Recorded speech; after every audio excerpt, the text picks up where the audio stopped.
Think we're live. Test on the audio.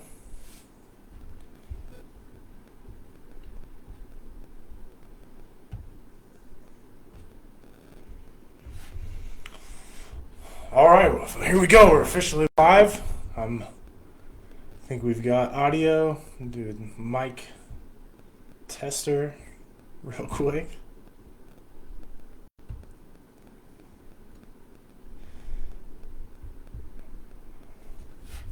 All right, if anyone's watching this, we don't have audio, please comment.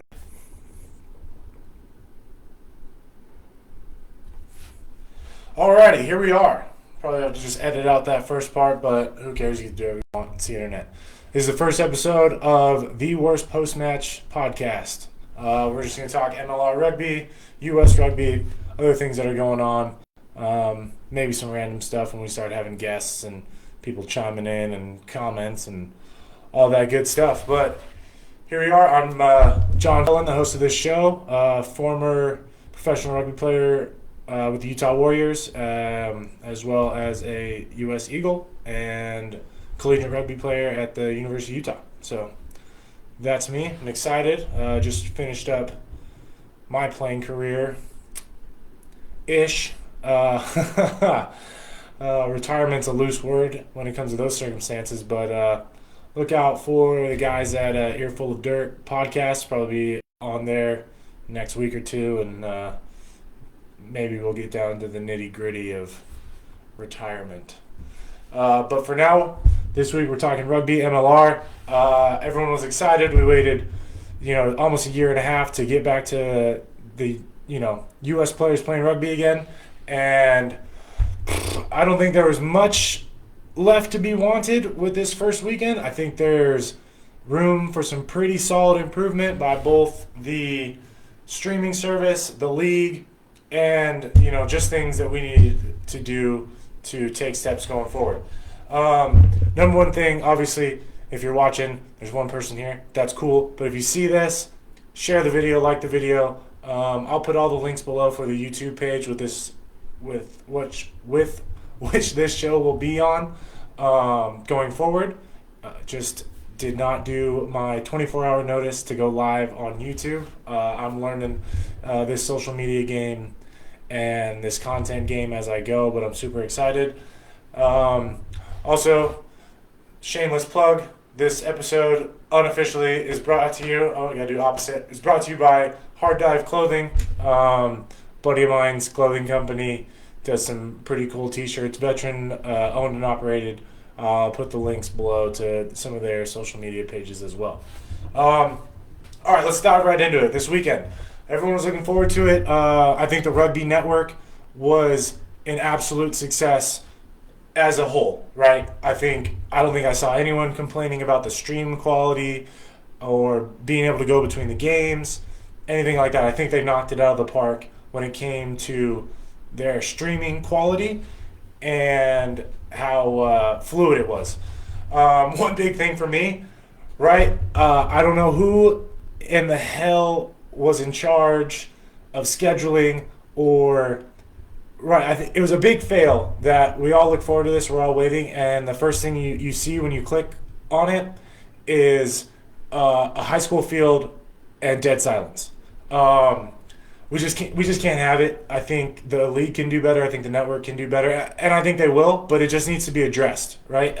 It needs to be addressed more. Everyone's always so like, just be happy that something's there, and I'm like, yeah, kind of, but let's address it. So the next time, they're at a production meeting and they're sitting there, it's not just like, hey, we could fix it. It's like, oh, hey, people are talking. We need to get this fixed immediately, right? I think it was a big letdown and a huge disparity between the opening game. Probably should have been LA, New England, right? No knock on San Diego and Rooney. That probably would have been a phenomenal game played in a stadium. But the visual of the Coliseum and that probably would have gone over leaps and bounds for that climactic thing that the MLR was probably looking for to kick off the weekend. Say what you want to say. I think the ownership of San Diego and the league needs to do a lot better with that field. That's an unacceptable place to play a professional game. You know, the weather's the weather, but that's not where you play professional sports, all right? And yeah, they need to do better. They need to find those guys a stadium. I understand, you know, we're going through all this stuff with COVID and different things, and San Diego, it is what it is with Torero, but, you know, when you look at your neighbors to the north in the same state that found the Coliseum to play at, you know, they had to make a left turn to Vegas. They had to do this and that, but we got to be better. We've got to be playing these games in stadiums.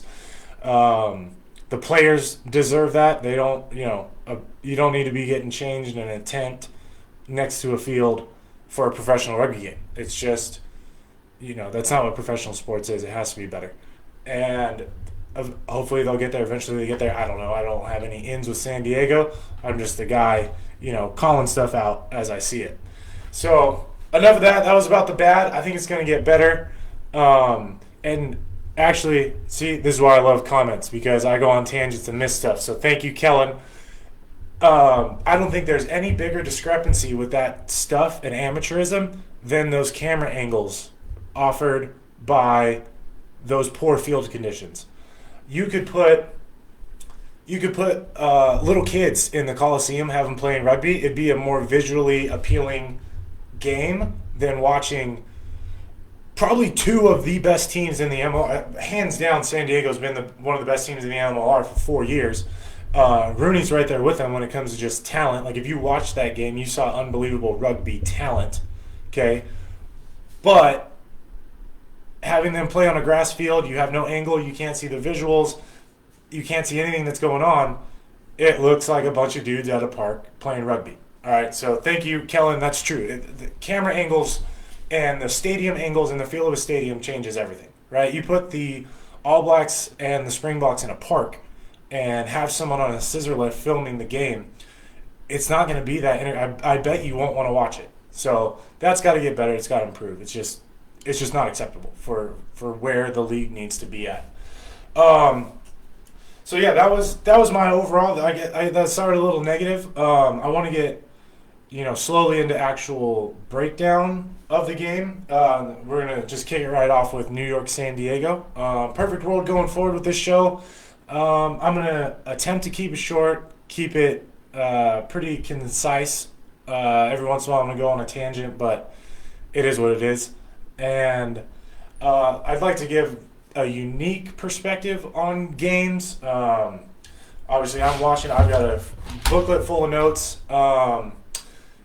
First, I'm going to interrupt myself. I'm going to send an apology to Houston and to Seattle. I have not watched that game. I haven't seen it. I don't have regular TV.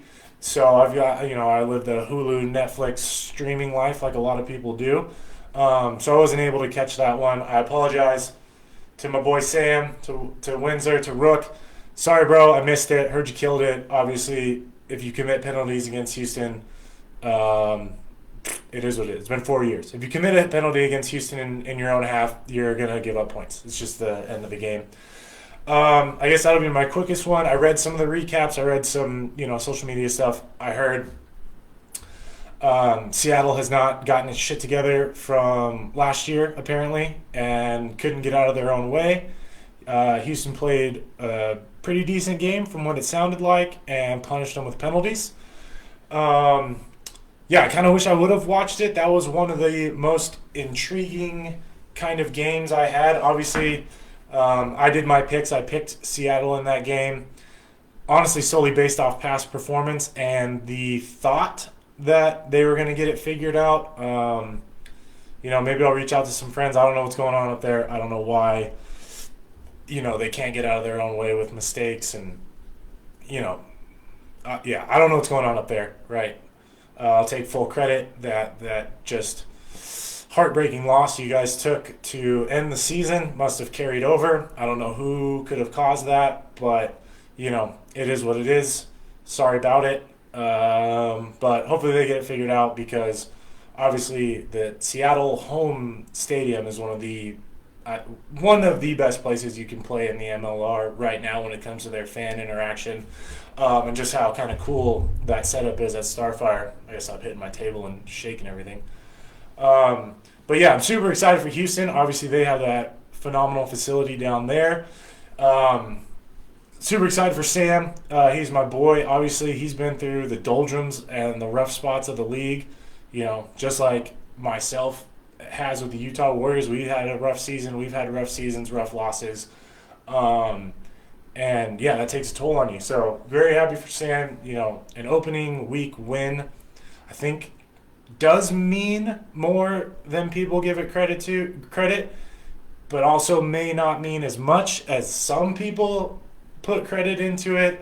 There's a weird middle ground of what a week one victory can mean, all dependent on your team culture and leadership and how you go forward. All right, so let's go into it. I'm going to start this with San Diego, New York. I'm kind of going to go in order, obviously skipping over Houston and Seattle. When I get my shit together and learn how to do these videos better and learn how to cut and edit and all this, I will cut them per game. If you only give a crap about what I have to say about your team that played, I completely understand. I don't always want to watch a 30, 45-minute podcast and have to kind of guess where it was.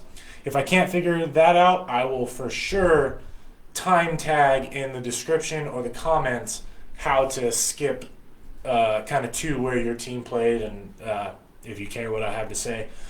Obviously, you would have just had to wait 11 and a half minutes to get to this point to find that out. So maybe I'll time tag that as well, just because, I'm a man of the people. I'm here for the people. So New York, San Diego, we already touched on the stream quality, the field quality, the post quality, unacceptable. San Diego, Vegas, the league, Commissioner Killebrew, get it fixed, get it figured out, unacceptable. I think they have an away game, so you got two weeks, right, to find a stadium. I can talk to Bishop Gorman. There's high school stadiums out there that can give a better atmosphere than that. Maybe it was last minute, whatever. Fix it. So same thing. I went 1-4-1 on the weekend with my picks. The Warriors came through for me. Thanks, boys. Appreciate it. And Nola pulled off that tie, so I just didn't take almost complete L's. But it is what it is. I went off, my prior knowledge of the teams, a little bit of guessing, a little bit of, let's just see what happens.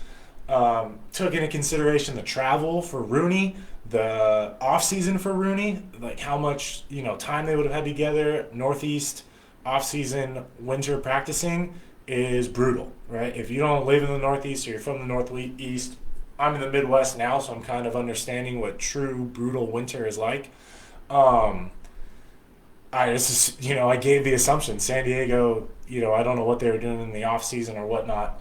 But I picked San Diego. I figured, they've got the freaking horses, the studs, the big names, all that. They were going to pull it through, but apparently they just love losing to New York week one. So it is what it is. So kind of the first things I saw, obviously, defense was a goddamn option for basically every team in these first couple games. It seemed like we'll get to NOLA, New England, kind of were a step above. I think Utah was a step above. And that was pretty much it for anyone who kind of even attempted to play defense. Austin as well, because it was a close game, so Austin as well was playing good defense. But yeah, damn, that first 20 minutes in New York, San Diego, no one wanted or was ready or was game fit for defense. And I think most people expected that, right? No offseason, barely a preseason, probably. Who knows what everyone was doing in the COVID downtime. And you've got two of the most just naturally talented teams, just skillfully stud athletic ability teams going against each other. And you just saw that with super condensed shit defense, not spreading, not identifying, looking at your left and right instead of looking at what was in front of you because you didn't know where you were on the field. That's week one defense against good athlete teams. That's what's going to happen. I have no doubt both these teams will get it figured out. Both great coaching staff and, like I said, stud players. Um, what surprised me the most was actually, it didn't surprise me. I take that back. What is surprising that it's continuing is what I think is the lack of grit and toughness in that San Diego pack, because it's so overstated by their athleticism and their ability. I mean, if you took San Diego's forward pack, you could put them against probably any forward pack in professional rugby, or I mean, half those guys could probably be playing for their national teams or the national team currently, right? It is a stacked forward pack. But I think, they're a little lost in their own press clippings when it comes to their ability and how good they are with ball in hand, running, defensively, physicality. Because you're not seeing the dirty work at the rucks. You saw New York just split them apart with the maul, just walked through them, and San Diego hasn't had a defensive maul since year one. So that could be an issue going forward, right? Between Kenny and Psalm and Vita and these dudes, like ball in hand, doing that stuff, you're going to be in trouble. You give those dudes an inch of space. Like, you don't even need to give Kenny space. You give Kenny one arm length to get the ball through, he's throwing offloads to someone and they're off to the races, right? So they may overcome that lack of physicality in the dirty work or the dark work in the dark places, that's what everyone says, whatever you want to call it, with their ridiculous ability to carry and run and all that stuff. But I think they already got exposed against New York. They've got to kind of find as much passion as they have in that ball carrying as they do in smashing an opponent's maul to pieces. Or I'm going to predict, even with all those weapons and how explosive they can be with open play, when it comes to later in the season, playoff season, that last 7 minutes, if you can't stop a maul, that wears on you for 80 minutes. That's at least, I wish we had some like crazy analytics like football has that I could just pull off of stuff. But, I mean, the statistics and the percentages would probably be insane of the amount of territory that you're losing in kind of those hidden penalties, those hidden maul penalties. We talk about them all the time as forwards. If you can steal a penalty on your 10 because you went for a little cheeky maul midfield, you steal a penalty, boom, now you're in the red zone, you're inside the 22, and we're on. So that's kind of those hidden things of rugby that I don't think a lot of people talk about. Like, they make a big deal that it's a penalty, but I don't think it's explained enough that I think New York, and I'm not trying to be a homebody, but just New York, Utah, kind of Seattle when they were playing a little bit better, can steal those penalties on inside their half with mauls and things like that other teams aren't prepared for, aren't prepared to stop. So I'm checking my notes here so I don't get, I don't skip over everything. I don't have the stats in front of me. I think we're going to see what kind of the time frames are with MLR and stats, player stats, team stats getting onto the app. I haven't checked this morning. I was doing stuff this morning. This is my first hit out with this podcast. So we'll see kind of how fast that comes. Maybe I'm gonna change the schedule so I can have stats in front of me to back up kind of what you see. Also some stats in front to kind of clean up some stuff, because I remember when I was playing, you'd get like the scrum efficiency stuff where you watch a game and it would look like a team is just getting their shit pushed in the scrum. Hold on, big asterisk. I have friends and family on my Facebook page. There's going to be a lot of cussing and a lot of stuff on this podcast, so I apologize. You could see a team just getting their ass whooped in the scrum, but the stats would come back, they were like 90% scrum efficient because they like got a ball or technically a penalty, like wasn't losing a scrum. It was a very strange statistic that was very misleading going into games and stuff, especially like watching. You're like, how could you be 90%? You were getting pushed all over the field. So I'm sure like San Diego's scrum efficiency probably went well, but I think New York was dominant in the actual set piece of the scrum.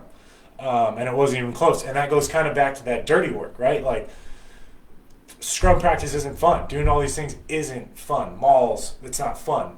But those teams and those forward packs that do that that's gonna be the difference, right? You talk about the O line and D line in football. That's the forward pack of rugby. If you don't do those stuff, or that's your weak spot, it's gonna get exposed, especially year 4. So yeah, I thought Scott Green reffed a pretty good game. He has his moments and his isms that make Scott, but I think hands down he's probably the best referee we have in the competition. Towards the end, I'll probably get on my soapbox and my tangent about the poor to inconsistent refereeing that we're seeing in the States in the MLR, and it hasn't quite improved yet. But yeah, overall, great job to New York on fighting back. I think they have a long way to go. Obviously, defensively, they did not play to the standard of how they used to play on defense. I think they've got some things in the back line they definitely need to clean up, and that midfield attack wasn't crisp. But again, it's week 1. No one was crisp. I mean, everyone was pretty ugly outside of LA, who honestly I'm gonna go hard on those dudes, but outside of just out-talenting New England, like, they weren't crisp. No one was crisp. It was week 1. It was ugly. You had the weather. But, yeah, San Diego, in my opinion, the most talented team probably next to LA of just straight talent, big-name dudes, right? Easily the most. Second, 1A to 1B most talented teams in the competition. If they can come together, if San Diego can kind of get their forward pack firing, they're gonna be a problem. They always are. They probably always will be. For the dawn of time when this league goes off the rails and San Diego's playing in Qualcomm or something like that, who the hell's not going to want to live in San Diego to play rugby? They're going to be a problem forever. But great job to New York. My asterisk on this one, if you ever see it, I don't know if you have social media. I try to find you on Twitter. Name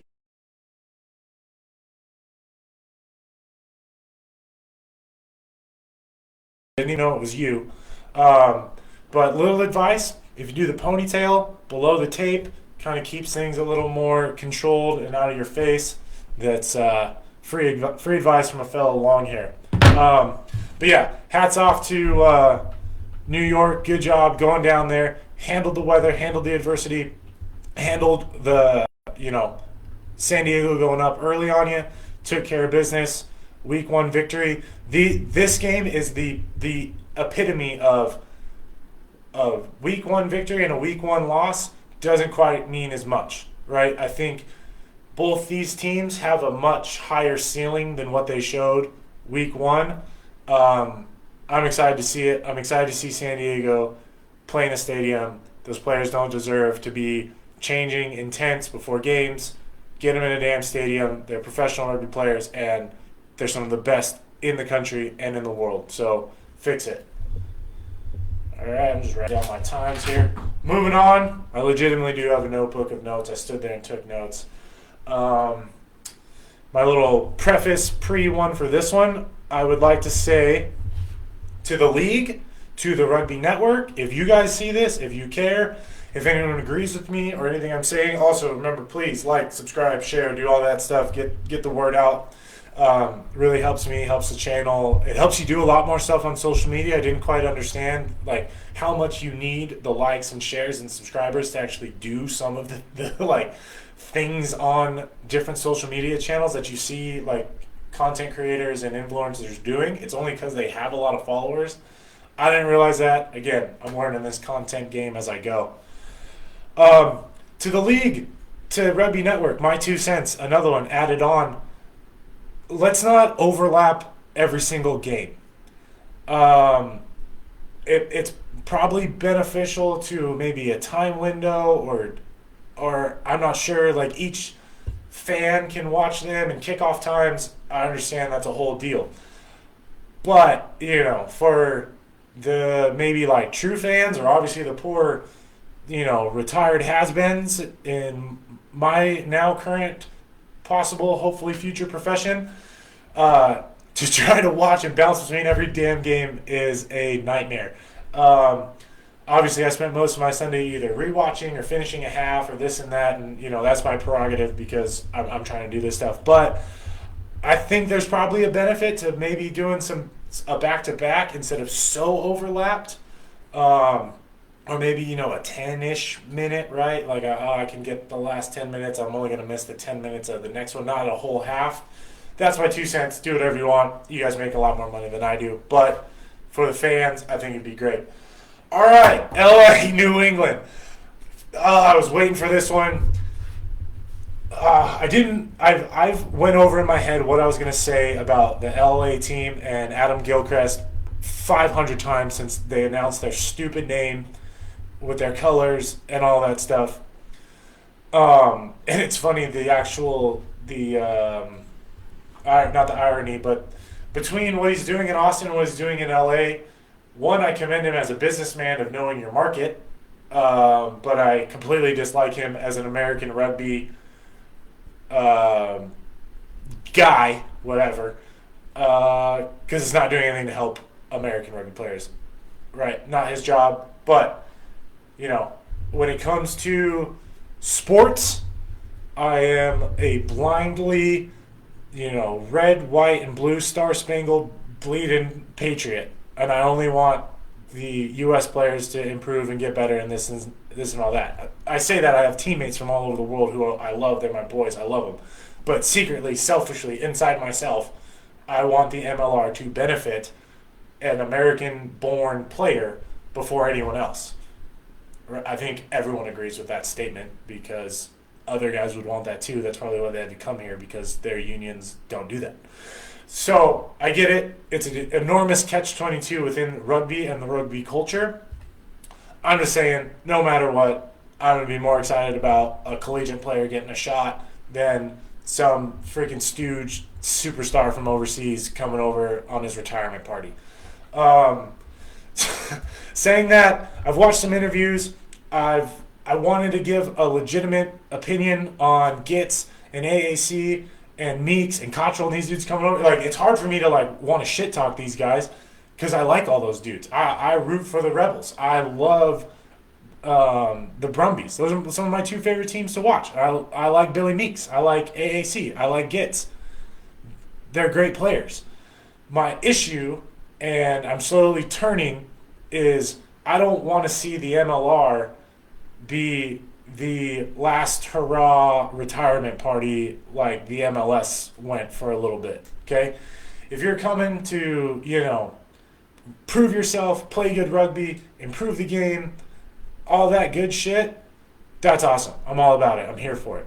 If it's just I'll go play rugby in America, it'll be fun. I'll enjoy it. Get to travel around and, it's American rugby. I'll go play. Fuck you. Kiss my ass, dude. I'm not about it. I'm not ever going to support it, right? If you're coming over, you want to prove yourself. You want to prove yourself to get back to Mitre 10, to Super Rugby, to get a gold jersey, to get a black jersey, to get a jersey. That's what you're here for, dude. I'll 100%. But if it's just I guess I'll go play in America. All right, well, you can kiss my ass, whatever, right? Patriotic guy. I don't want to be thought of as the That's I'd say the same thing, right? If some basketball player's I guess I'll go play in Australia because, it's Australian basketball. I would hope the Aussies would be like, you know what, fuck you, dude. Or, if I was I'll go play football in Lithuania, it's football, Lithuania, I'll be fine. It's kick rocks. All right, that's my soapbox. That's my tangent. I don't think those dudes are like that. I wanted them to be so I could dislike them even more and talk shit on the Giltinis. I don't think they're like that. I've watched a couple of the interviews. I think they legitimately want to play good rugby. I think they want to improve the game. Do I know for a fact they want to cash in on the American market? 100%. Good for you. It's the American economy. What the hell is your owner doing? That's why he's here. So it is what it is. Into the game, obviously, I picked New England. I wanted to pull the upset just to kind of prove that, this whole freaking mercenary out-of-country rugby roster thing wouldn't work. But, that team's full of freaking studs, man. Like, they're full of studs. You've got in that back line alone, how many Wallaby caps? Somebody tell me or post below. DTH makes everyone look bad at every level. And from 7s, 15, it doesn't matter. The dude on the wing in 5 meters of space is a problem. Like my number one thing I said, DTH Vandermeer is going to be a problem for everyone, no matter what. Don't care. I do think they have a lot of improvement to make. Now they put up a lot of points, so it's weird to say that. I don't think New England was ready.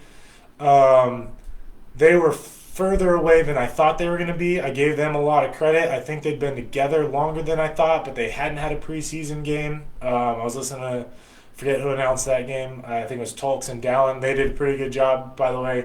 Obviously, Dallin and Dan are the GOATs. Everyone else kind of needs to step it up, but Tolks and Dallin did a good job. Toddy, my boy, Todd, what was that sideline? What was that sideline commentary? Somebody show him where the camera is. I love you. I don't think Todd wanted to be a sideline commentator. I think he wanted to enjoy rugby. I'm speaking for him, but, I get to make jokes on here. But, yeah, I think LA has a lot of improvement to make. Their set piece line out was pretty clean. I think they can be exposed in the scrum with some of these teams with the elite scrums in the competition. When that back line gets firing, the league's going to be in a lot of trouble. They're not going to see the gaps in the space and the defense they saw that week one. Like I said, New England was not ready. Defensively, they weren't ready.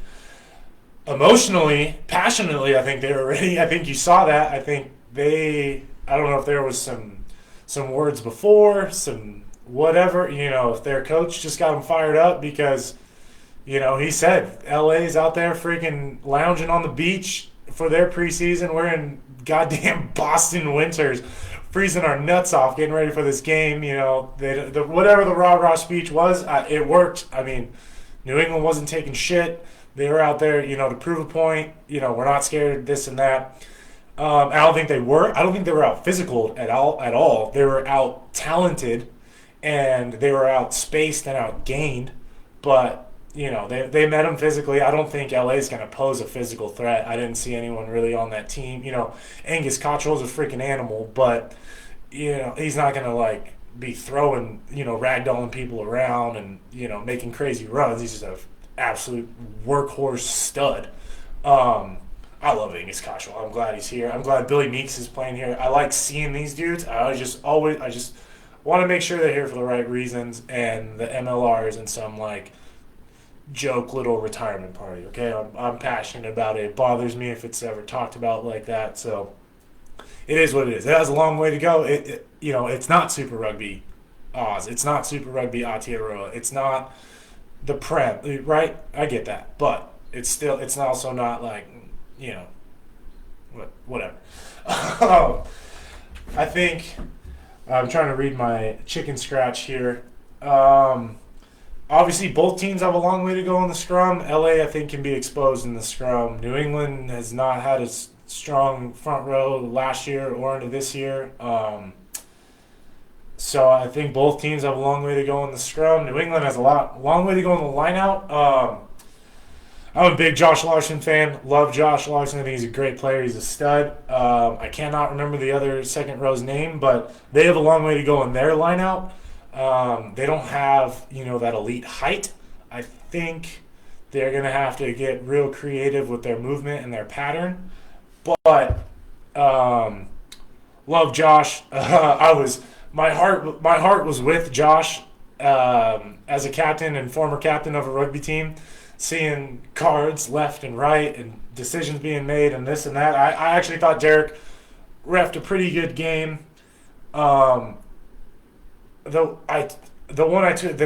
kick, dude, I don't know. What are you gonna do? I wrote down. Yeah, I got John pulling up. I don't know. What do you, everyone does this. I don't know. The rules say you have to do it. I was like, yeah, but what's the point of rugby? Did he kick him in the face? Okay, like I'd say, how do you spin arguments? Did he kick him in the face? No. Did his foot touch another player's face while moving? Yes. So is that a red? Jesus, I don't know. I hate this new red card rule. I think it's crap. I think if you're gonna do something like that, make up a double yellow or something like that, right? Because what happens if, say, worst case scenario, right? And I'm backing John on this because I think it's a pretty unanimous thought that he didn't mean to kick somebody in the face when his leg was already going for the kick as another human being is diving for a ball. It's a freak play.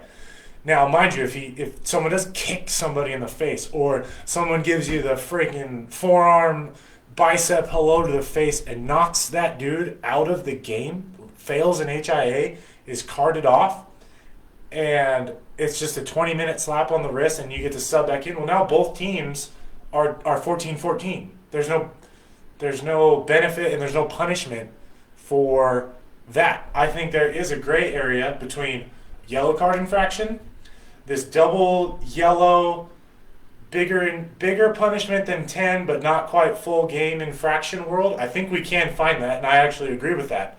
But I also think there is a world and a realm of rugby and rugby infractions and incidents that do deem you're fucking gone, dude. Like, you're gone, your team's down 14, it is what it is, you got to do better.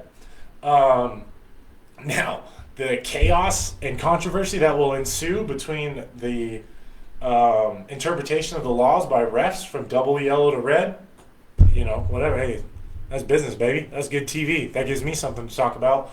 But I think it can be found, and I think that's something going forward. Not this weird trial red. I'm probably going to be against it the whole season.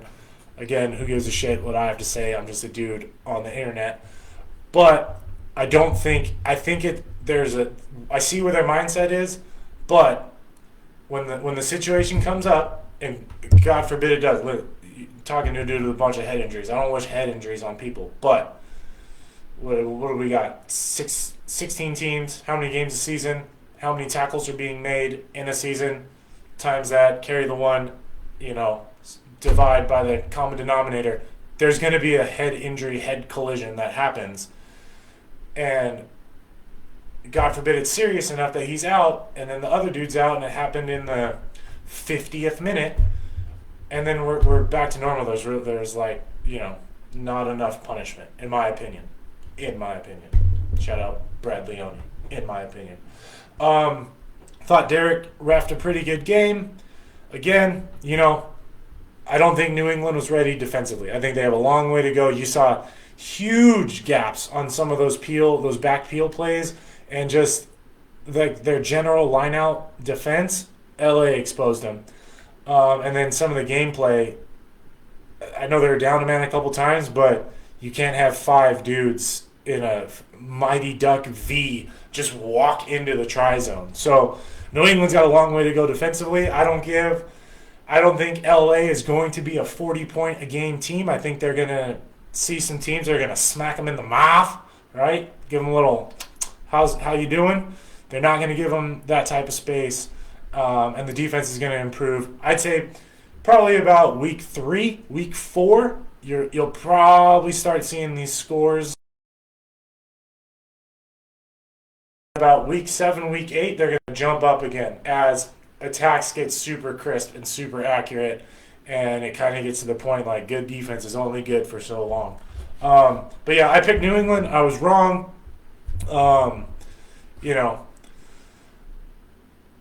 I think it's good that the league is expanding.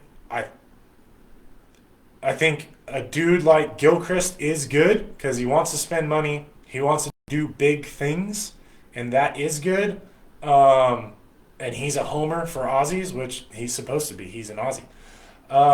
But again, I'd kind of like to see them more involved. There is no shortage of talented rugby players in the state of California. They got big names. He's spending the cash.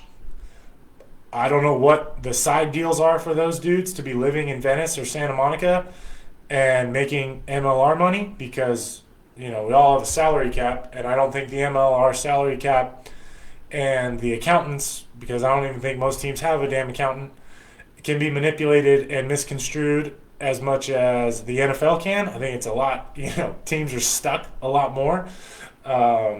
So I'd like to know what some of those side gigs are, but good for them. All right, moving on. This is getting a little long. I got to be faster, but we got a lot of games to go through. I'm going to skip this. I'm saving my boys for the last because that was an emotional game. One game, I skimmed over this one. I saw parts of the first half. I watched, kind of read ATL Toronto. I was dead wrong on this one too. I picked Toronto. I did not take into consideration, this was based purely off Toronto's resume. They've been Toronto, right? They've been probably the class-ish team of the East.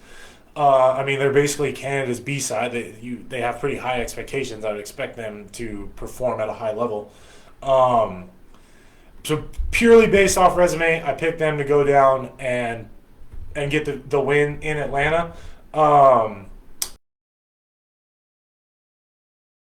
The teams that were a little more prepared to play defense outside of the first 15 minutes, because I don't think anyone was ready for game fitness, game physicality, and all that, right? Because how many times did we see in the first 15 minutes of games 2 to 3 tries scored, and then everyone went, oh shit, right? I think plenty of cameras were picked up with, fuck.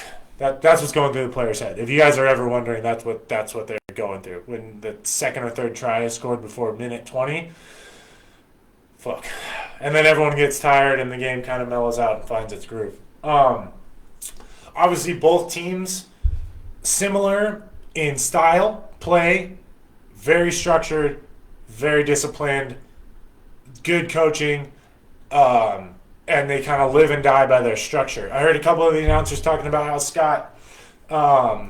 Scotty's trying to get Atlanta to play a little more open, which would be good.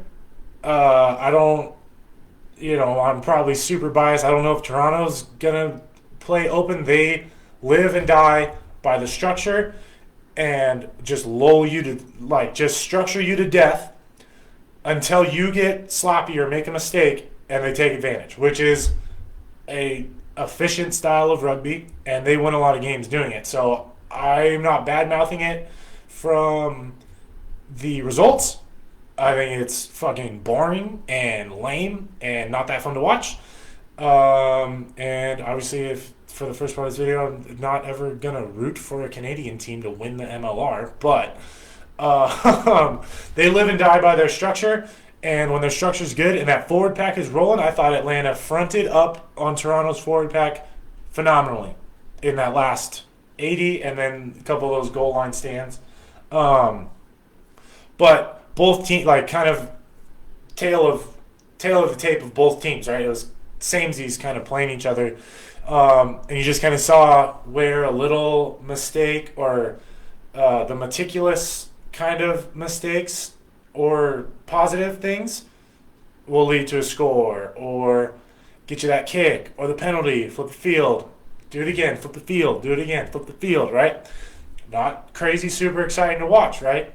But you're getting wins. And if you got to win ugly or you got to win boring, right, week by week, who cares? If, by week 9, Atlanta is out there throwing the ball around, Sonny Billin, getting through, throwing, getting creative with the structure still kind of here in the back and it's locked them in, they're going to be a goddamn problem, right? Because when you have the confidence and the ability to play that open, within a gate, if you had a fence around your yard, right, that's your structure, but in the yard you can kind of do whatever you want, those are the most dangerous teams that exist.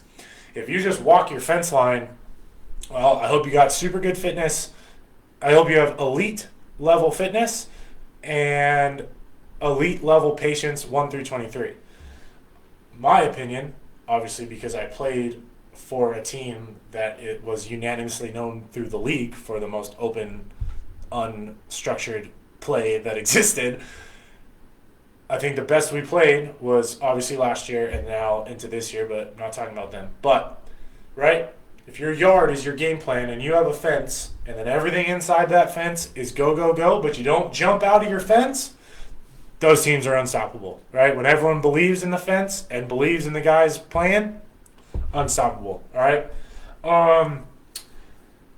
So I didn't take into consideration on this pick the kind of shit that Toronto's had to go through. I probably should have taken a little more thought into the difference of what the lockdown meant in Canada compared to us, some of the rules, uplifting everything to move to a different country. Like San Diego had to move to a different city, that's one thing.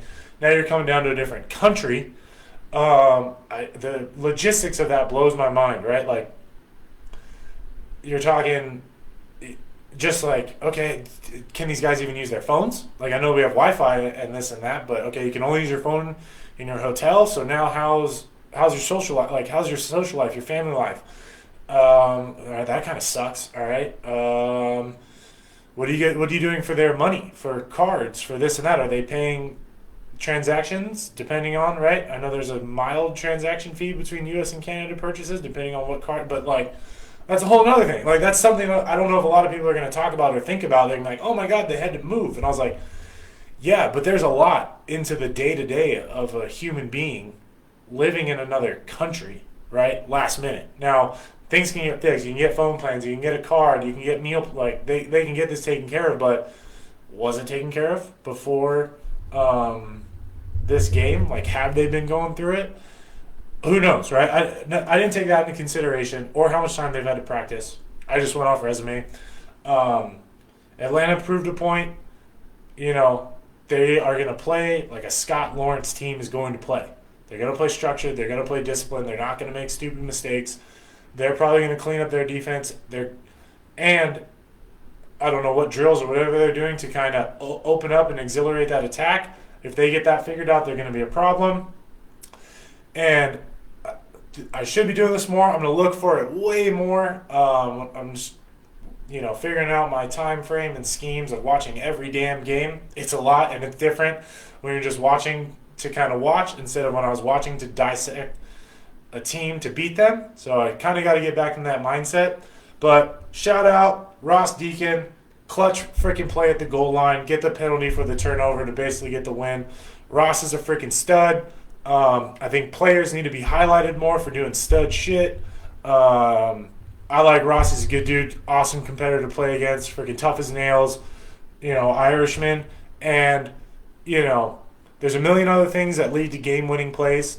I fully get that, but fuck it, because someone had to make the play. Ross, you made the play. Shout out to you. Good job. Keep it up. All right.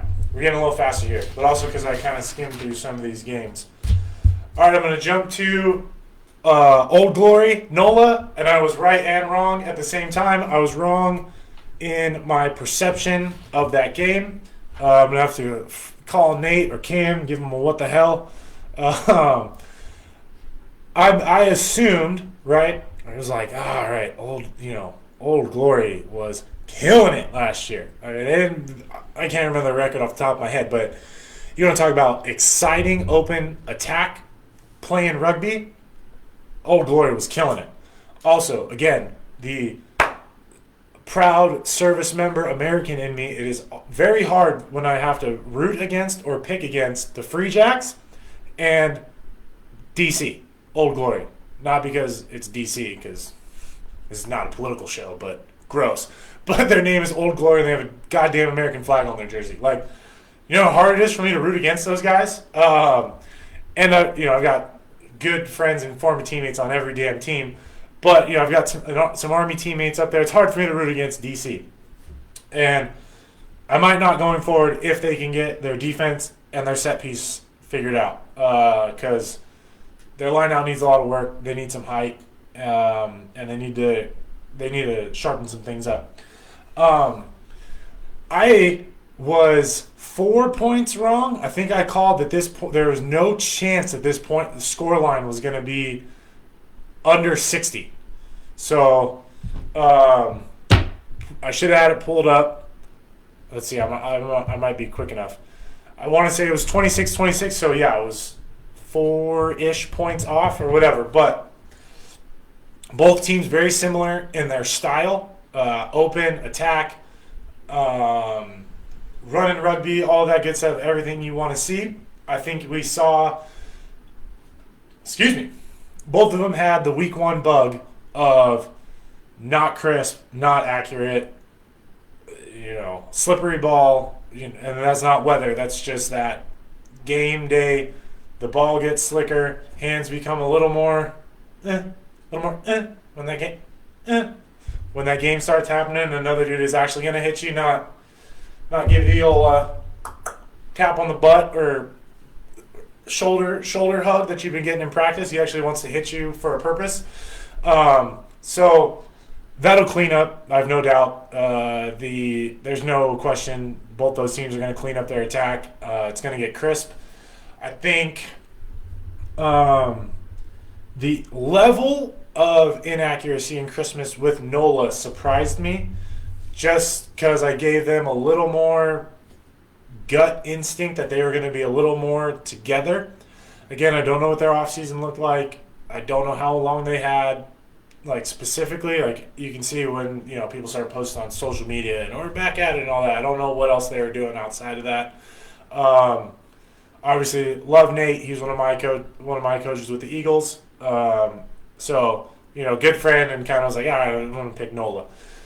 And obviously could have gone 50-50 with that one, and it wouldn't have mattered because they ended up in a tie. And I think it was kind of fair. It was a fair tie. It was a pretty evenly matched game between very similar teams, and teams that going forward will continue to be similar. They're going to want to outscore, outplay, and outrun their opponents.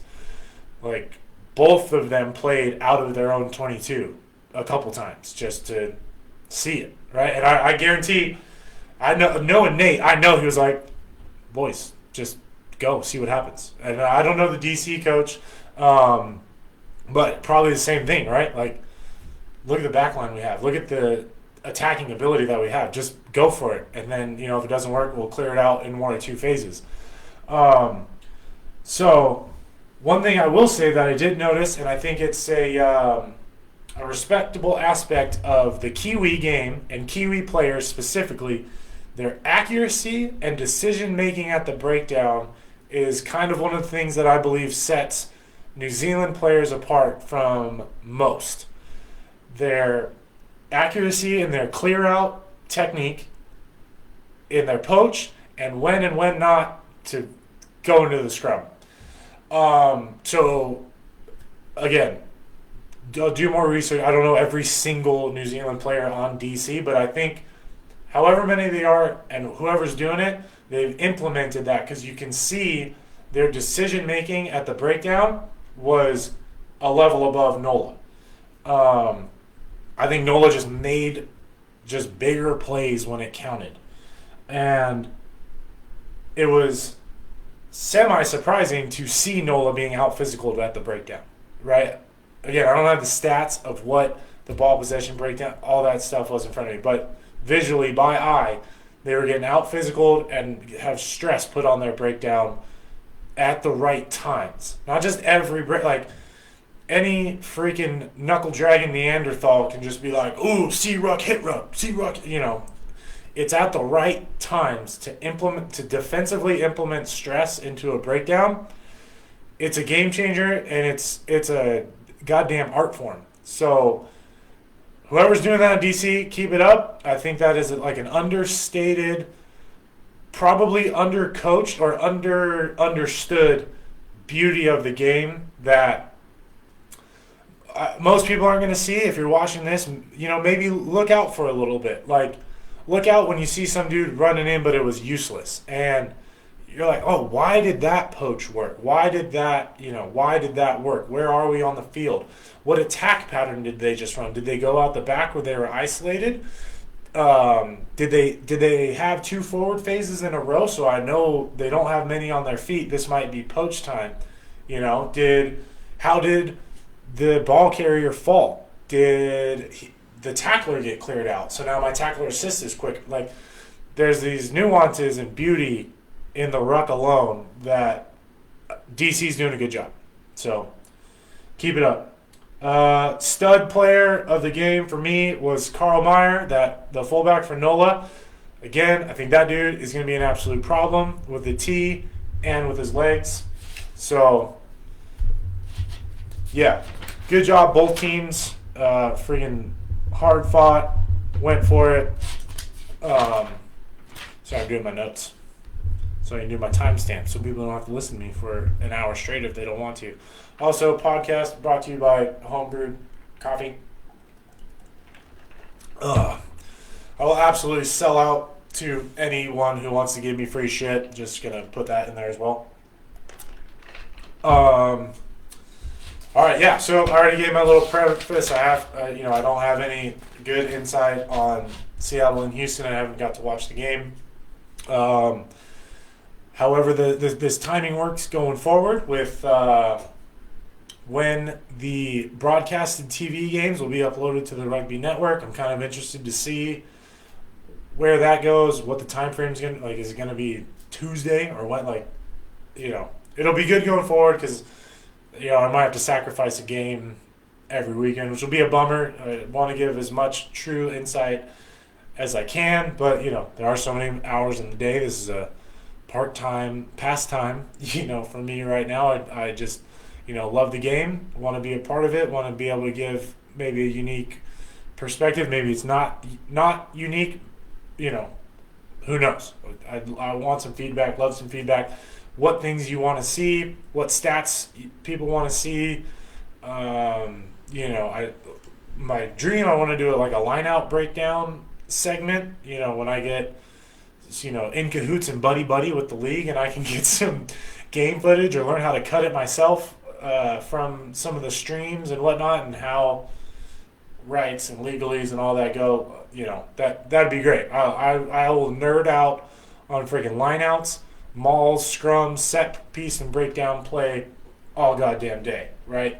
My dream for this and all podcasts and all rugby stuff is to just go up and up and up. I don't want to be the only show. I don't want the Earful of Dirt guys to be the only show. I definitely don't want Rugby Wrap Up to be the only show. I like those guys, but come on. I don't, whatever it is for you, right? I want everyone to go up. I want the quality to go up. So please keep liking, keep sharing, keep responding, interacting, what you want from all of us, right? If you're in this content kind of world, you're kind of at the beckon of fans and the people watching you, because if no one cares what you have to say, you don't have anyone to talk to.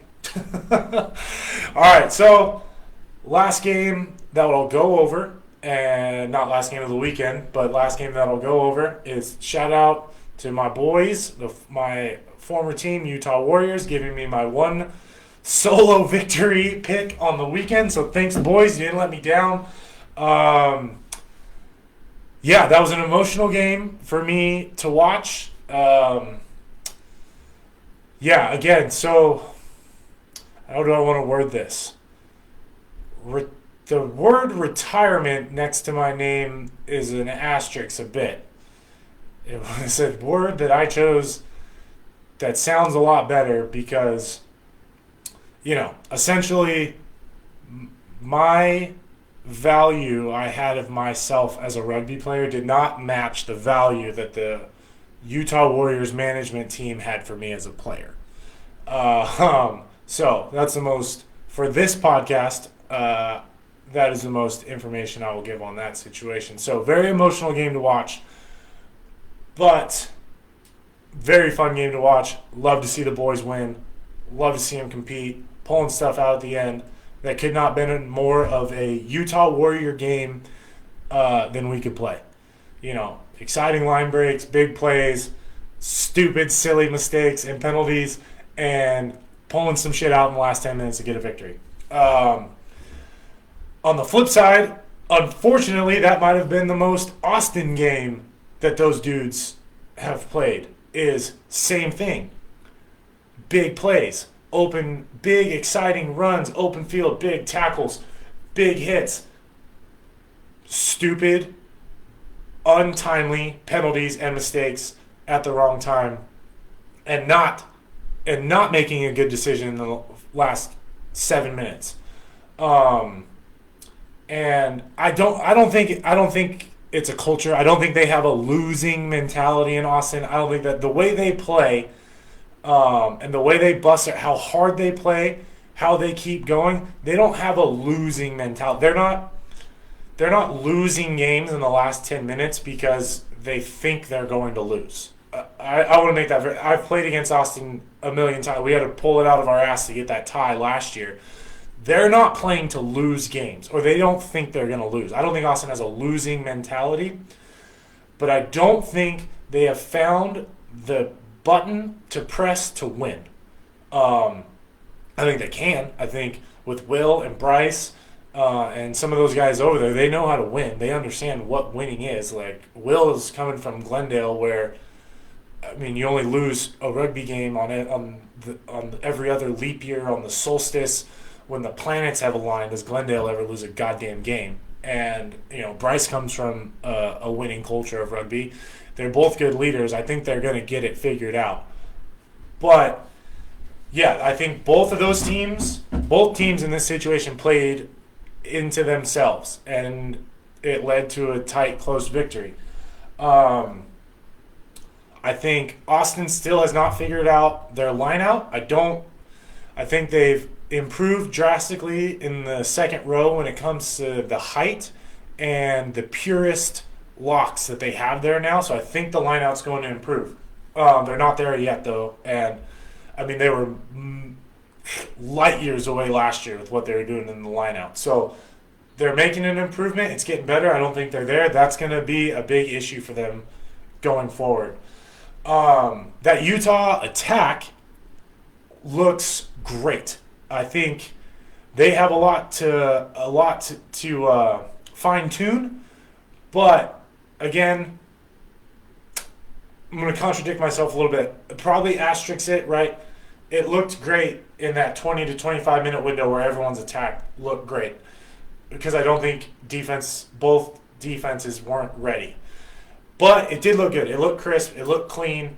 It looked much more open, and the width is what we've been lacking in Utah for so long. We've been so narrow, so tight, so much freaking Utah oomph on everything. I just wanted to fucking kill people on every carry, running into full defensive wall. I mean, how many times I remember watching Phil just defensive walls? Now, we were going forward because, we have a big, strong, physical team, and that's something that I think we'll always have and take pride in. But, god damn, the width that they were having on that attack is good signs for them. I think bad signs for the league. Obviously, I take a lot of pride, and I will always be a fan. I will always be a fan of the 23 people in a Utah Warrior jersey on the field and the 2 coaches in the coaching booth. Make that very clear. But I will always root for the boys, no matter what. I don't know how Troy Aikman calls Dallas Cowboys games so professionally. He's a much better man than I am. But, I think I'm excited to see, because I think everyone's fear of Utah is really fine-tuning that structure, right? We had our gate, but we'd leave that little side gate open a lot, at least unhinged. It's like, I'm just gonna take a little walk around, do whatever I want, right? We'd leave our little side gate open. So with them finding some structure, I think that's a big problem for everyone. I think they have a long way to go. I don't think they're as polished yet to when the meeting time comes with, late season San Diego. I believe they have LA next week. Should have the schedule in front of me instead of just guessing here. But, right, this would be a podcast. I can just pull stuff up on my phone whenever I want. Nobody's there yet. They're not there yet. Oh, they have, who is it next week? Toronto. So, which is a good thing. It's an Eastern team. That's awesome. That's what you want kind of early in the season. But when the meeting time comes of San Diego and LA, right, where are you going to be? Where are you going to meet each other, right? or is it smaller? So that's exciting to see for all three of those teams because, in my opinion, slightly biased, I think those are the top three teams in the West. And it's all about the next 6 weeks of development between, rightfully so, LA at the top, and I'm going to say San Diego and Utah right here, right? Whoever figures it out. I think, again, I stand by, Utah doesn't have the big name, game-changing talent that either of those two teams have. They don't. Like, I love my boys to death, but it's not samey. Like, if you had our Madden rating, it's not samesies. And that's fine. It's not going to be. I would say, and I'd say this pretty confidently with maybe San Diego as an argument, LA is not going to have the heart and culture that Utah or San Diego has. Not even close with how long those guys have been together. There's no way. But anyways, back to this game specifically, right? I think Austin needs to find its identity in the forward pack and kind of needs to figure out what attack they're going to be going throughout. They never really quite got into their pattern. They had a lot of broken play movement, but I couldn't see how defined in the pattern they wanted to be. What the width they were looking to play with the forwards, and then that second level attack. You couldn't quite see it yet. And again, it's week one. No one looks good week one. Everybody is walking into film today with just like, oh man, we got so much to, if you're a coach or whatever, you try to be positive. But even the players, you walk in Monday after week one, you're like, good God, we have a lot to work on. What are we going to do? And you pick, it's all the team. You pick one thing and you go from there. Shout out for this game, Mason Peterson. Like, Mason just knows how to hit other freaking human beings with his body. Like, he gets the nickname the Hitman. I say he's earned it, and if you don't agree, I don't really care. He's definitely earned it. That dude 100% knows how to hit people. To the Utah Warriors, I threw it out on social media, but love to see Lance back healthy. Love to see Tucci back healthy. Could not be more proud and excited to see Bailey captaining the team. Obviously, from ending last year to this year, I don't think you could go through any stark differences of personalities between myself and Bailey, but he's, great kid, great dude. Obviously, I think almost unarguably a future Eagle in a not very long time with the way he's playing and the role he's taken, leadership role with this team that he's taken. So very excited about him.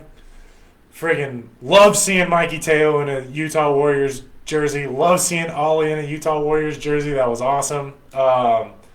Huge Mikey Teo fan. Huge Mason Peterson fan.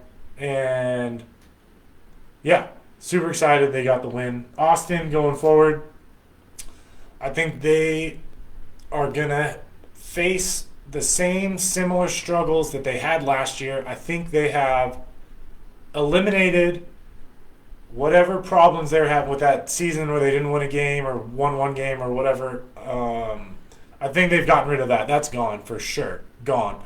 I think it's finding the button or the switch or whatever they got to do to know that they will win.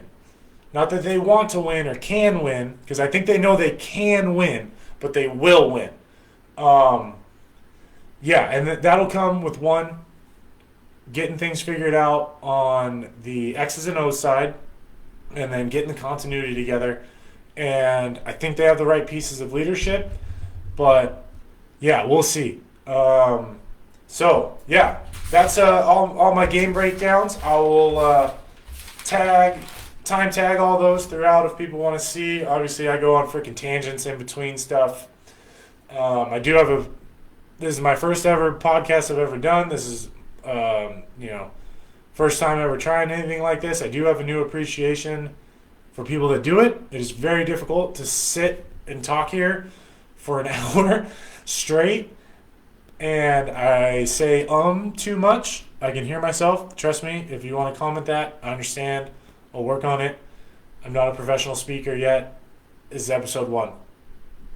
But this is awesome. I'm excited. I can't wait to keep doing this. I hope you guys like it. If you agree, disagree with things I have to say, please comment. I will discuss things, to no end. If there's things you want me to cover, if there's subjects, if there's some crazy thing in a game that happened, some controversial call, right? Like I thought that LA New England with Poland red card kick to the face is a controversial call because he's not kicking him in the face. His face is touching another person's, or his foot is touching another person's face. But you heard Tolk's like, yeah, it's the rule. Like, what's Derek supposed to do? So, whatever.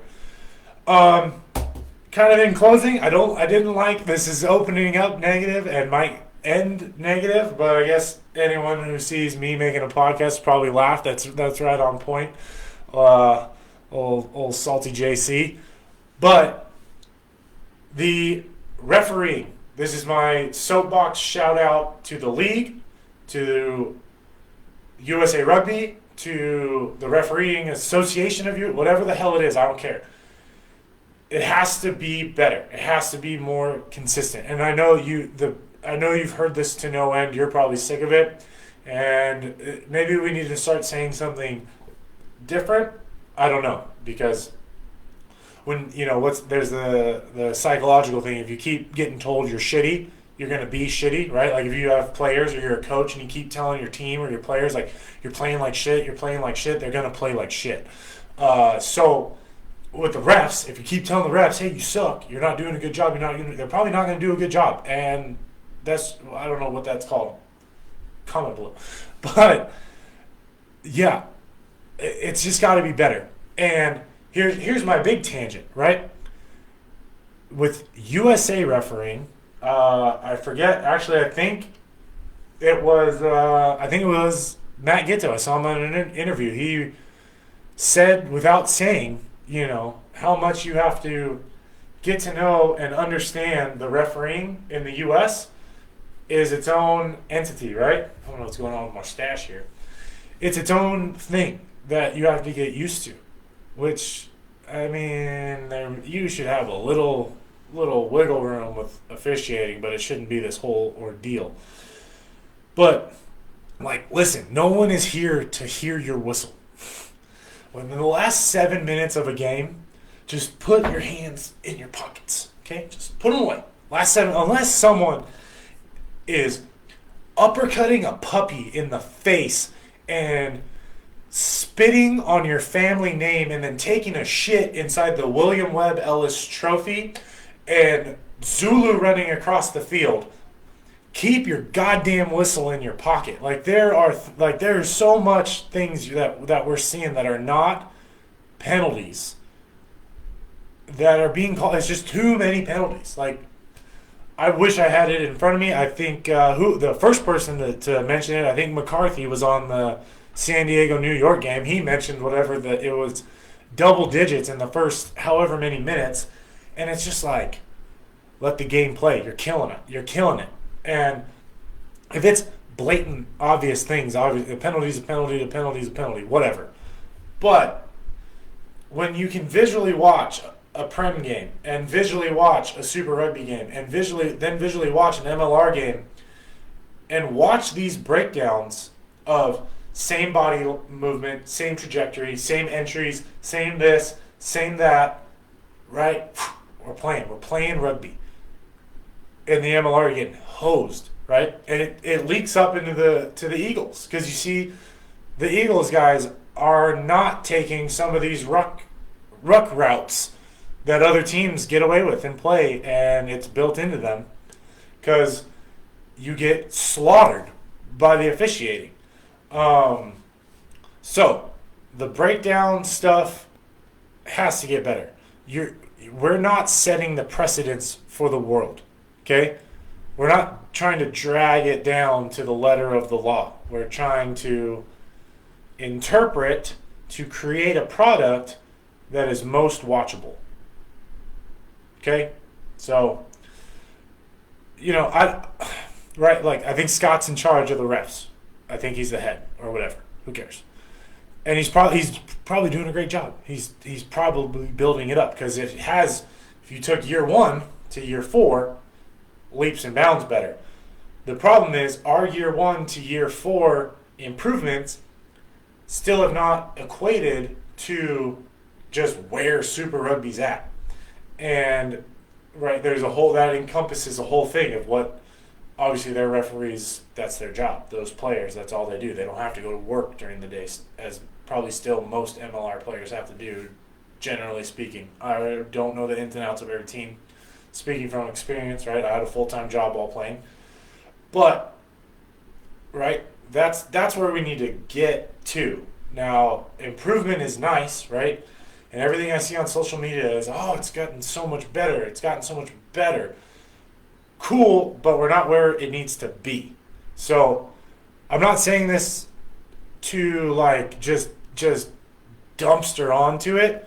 I'm just saying it so it's brought up, and it's brought up in a video, and I have to sign my name to my word. Like I'm possibly coming at sideways people I future want to work with, and I want to have Scott. Oh my God, I want to have Scott and Derek and.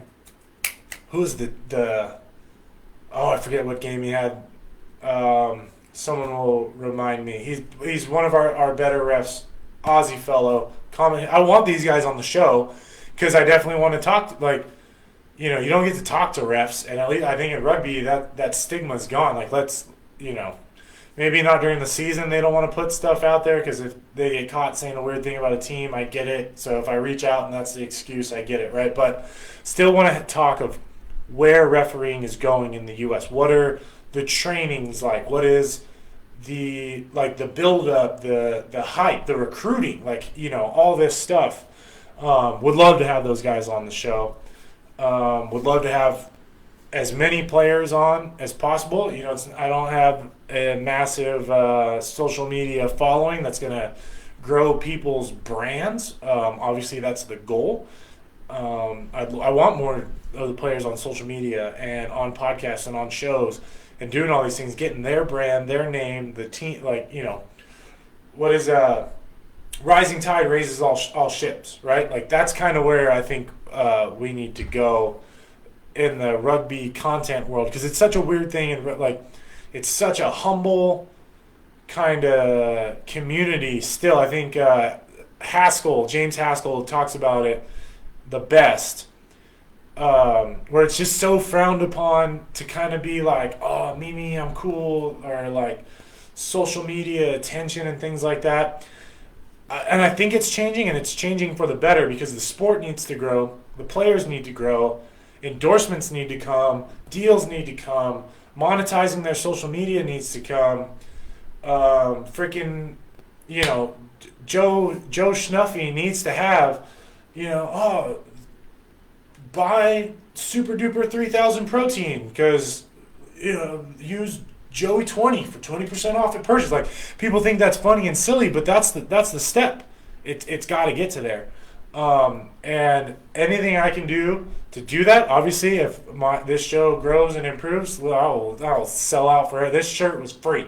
All right. So again, I cannot do my self in reverse. That's another skill I didn't realize you had to have was thinking in reverse. Shout out Hard Dive again, and love those guys. Again, please please share, subscribe, comment, talk shit, tell me I'm full of it, I don't know what I'm talking, whatever, right? Interaction, all press is good press. All interaction is good interaction. If you're just like a blatant asshole, I'm probably not going to respond to you. If you are genuinely asking a question or something like that, I love that stuff. I'll ask, I'll talk, I'll reply. Obviously I'm limited. Again, this is a pastime, but super excited. This is my first one. Ideally, going forward, this might be weekly. This might be bi-weekly. I do a little pre-game and post-game. We'll see. It all depends on time and if I can make these videos a little bit better, shorter. If I learn how to clip them so they're a lot more convenient for people to watch, that's all the goal. Again, if anyone, this is on Facebook, so I have all my Facebook friends and whatnot. if you know video editing stuff, if you know graphic people, graphic design people, all this stuff, let me know. Love to meet them, love to learn, work together. I'm all about it. But yeah, so in closing, covered all the games. Shout out to the boys. Shout out MLR. Happy it's back. Love to see you guys playing again. Super excited for the season. I'm excited to see how the tide can turn when it comes to stadiums and fans. Really excited about that. I think I know off the top of my head, Utah will have fans. I believe Atlanta had people in the stands, as far as I remember. When you watch that much, I'm not gonna lie. Sometimes the damn games start blending together after a while. But yeah, super excited. Can't wait to see how it goes. Can't wait to see some upsets and drama and everything that rugby brings. This show's probably going to be predicated on the MLR, maybe some international stuff, some Eagle stuff. Obviously, there's just not enough time in a day or a window. Whoever does this for Premiership Rugby, my hat's off to you. For 30 damn games for 11 months out of the year, good for you. I think we knocked it out of the park with the U.S. sports model. You get a season, you get an off season. You got your time to shine.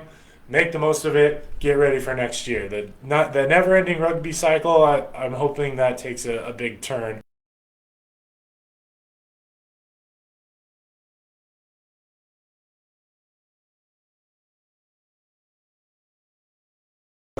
Comment, improvements, things that are being done.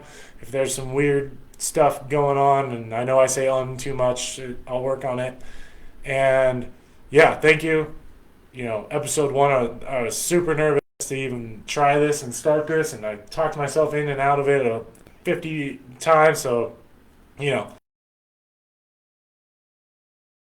this will at least be coming to you weekly on post matches.